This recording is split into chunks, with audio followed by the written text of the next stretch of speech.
And good morning everyone. Nandito tayo sa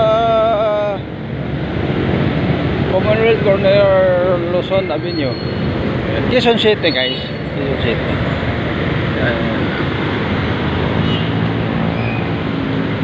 Ito ay tagos ito ng Congressional Road. Yan, puntang Visayas Avenue, Mindanao Avenue. Tagos ng EDSA guys. Muñoz, yan, ito. Then may mga kakaliwa, kakanan ka na lang dyan sa Visayas or Mindanao Avenue. Dyan may papuntang, pag kumanan ka, papuntang Baguio na yun. May mga shortcut kasi dyan.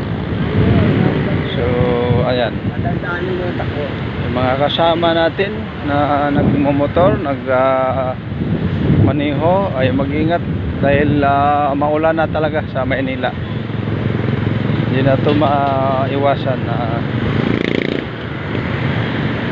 uulan na talaga. Ang panahon yan guys, ngayon paulan na naman. So again, shout out sa mga driver natin na kasama ko, tulad ko rin. Panatilihing mag-iingat guys.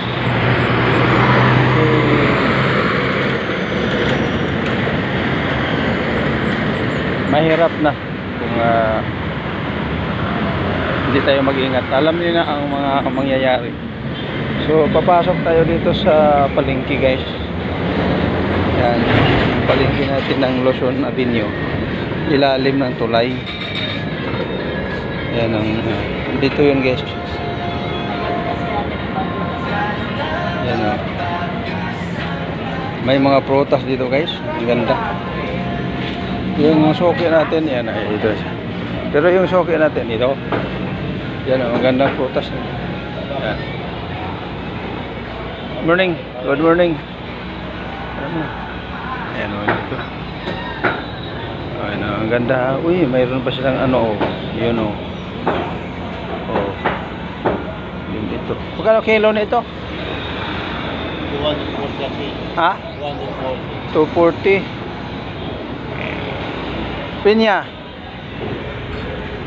Wow, ganda guys. 130 isang piraso? Isang piraso? Ito. Ito mo. Matamis talaga to. Kasi mabango. Bagong ano to. Oh. Mamaya, balik ako. Kita lang ni Busing. Yan. Ayan, ang ganda ba guys, ang ganda ng mga ano dito, mga prutas dito sa may suki. Ang ganda. Ayan ang mga price yan dito minsan. Ayan. Again, good morning sa inyong lahat. Maraming salamat po.